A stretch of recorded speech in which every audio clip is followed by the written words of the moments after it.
Hello and welcome to Construction Wolf. It's now March and as we're getting close to spring, I thought it's what better time than to build our Lego Daffodils that we bought at the Lego store. You might have seen that in an early video we made.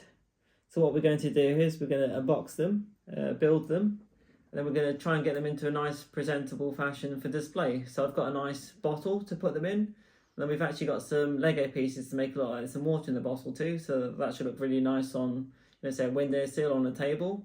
And then finally we're going to the garden because we've actually got a few daffodils that have bloomed. We can actually compare the real life daffodils to the actual Lego daffodils, so it'd be nice to see how they compare. So I'll just cut the top open now so we can have a little look in, can't we? This is part of the Botanical Collection and it's quite affordable. It costs £11 in the UK or €13 in Europe, $13 in America, so very affordable. So if we just get in there and have a look, can't we? We'll just pop you here.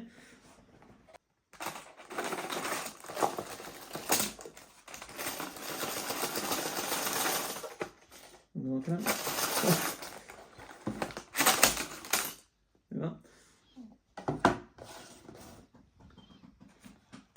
So we've got a nice instruction book, and funnily enough, this set of instructions isn't on the Lego app because I've had a look for it because I've been working through the app. It's quite nice. So keep your instruction book. And it looks like we've got 3 bags of pieces. So we're going to get those open and start building. Wolf wanted to go for a little break, so he's gone for a drink at the moment.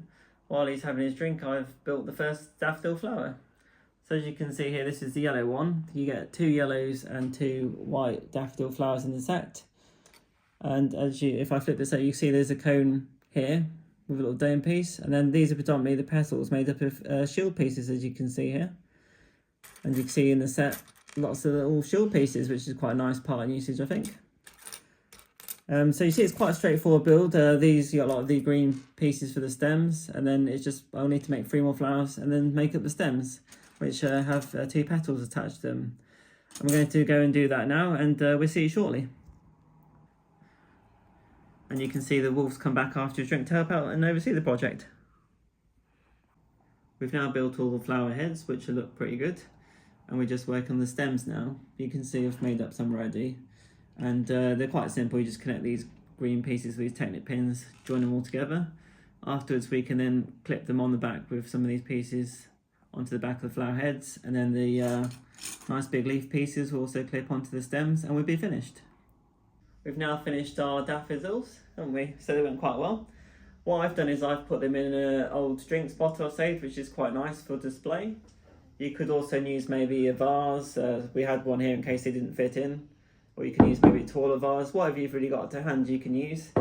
You can see here these are just fitting because it's a very tight fit, as there's 4 of them going into the top of the bottle where the opening is. I did have a set of sunflowers which fit in better, but there were only 2 sunflowers in that set, whereas there's 4 daffodils in this set. So what I've done is I've managed to angle them in such a way so they go at different heights, so they display quite nicely, they're not masking each other. And you'll see here the stems, they don't go all the way because the stems are quite short in these sets, unlike maybe the high priced flower bouquet sets. So what I've got here from the Lego store, I managed to get from the pick a brick wall, the pad wall, got some pieces to maybe resemble water, and they'd go up and cover hopefully these ends of the stems. I've gone for the dark blue transplant cheese wedges because I think they look quite good, and if you see there's a nice contrast between the yellows and the oranges and the blue of the water effect. In the Lego store they did mention you could use maybe transparent clear cylinders, which they found look quite good as well as a water effect in a bottle, so that's an option if you have long enough stems. But in this case I need the darker colour to cut off where the stems are visibly going not far enough into the bottle. So we're going to go ahead and pour the transparent deep blue cheese wedges into the bottle and see how it looks afterwards. I've now got all the blue cheese wedge pieces into the bottle. It was a bit difficult because it's such a narrow bottle top. So what I found doing best was to get a piece of paper, wrap it around like a funnel, and then you can pour the pieces in top of the funnel, just gently shake it, and they did drop in, and it took maybe sort of a few minutes to get in there, so not too bad. As you can see, it filled the bottle no issues. With the pad cup, this is a large size one. You can see we've got just under half, maybe about a third of the large cut pieces left over, so enough to maybe use for another project later down the line, which I'm quite happy with. You can use a bottle or a vase, as we've mentioned, whatever really suitable for you. Just be considering if you use, like, say, one of these vases, they might splay out a bit more. So having the pieces in will help keep them in place, which is a nice thing, instead of just leaving them maybe in a dark vase where you can't see the bottom of it, but then you'll need something to keep them upright. So little things to consider. So I'm quite happy with the way it's turned out. The actual blue pieces, they have a nice sort of contrast of colour, as I've mentioned, with the oranges and the yellows. Sort of pops against it over using transparent pieces. And then we don't have that issue where you can see the stems only come to about here, which you might see with the transparent clear pieces.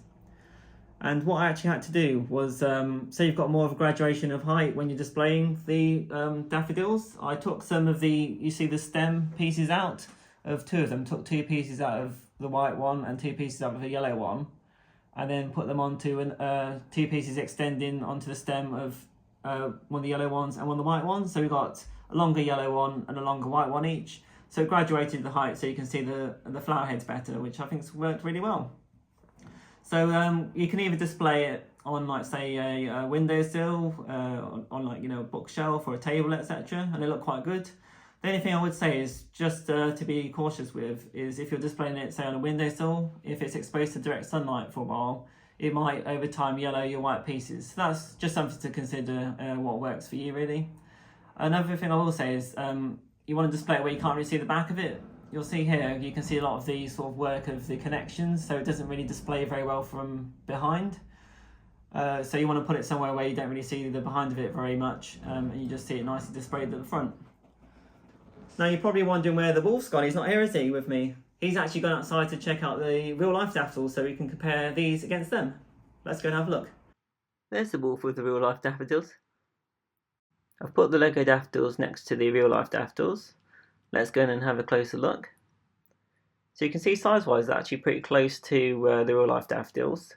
Colour-wise, the yellows are quite close, although we've got some white ones here, but you can get different varieties. You can see the petals aren't curved like the real life daffodils, but that's probably the limit of the piece type here. It is quite a budget set, so you can excuse them for that. I have seen another variety of a smaller daffodil, which you can see a picture of coming here. And it actually does quite closely resemble the petals on the Lego daffodils. The trumpet, you can see the connection where it would clip into another piece, but I kind of find it's cool that you can see it's a Lego piece. Overall, this set isn't going to fall in on that it's actually real life daffodils, but I think it looks quite reasonable for the price. So I hope you found this build and review useful, and let us know in the comments what you think of what we've done here with the display and how they compare to the real life ones. Thank you for watching, and please remember to like and subscribe, and we'll see you again soon. Bye.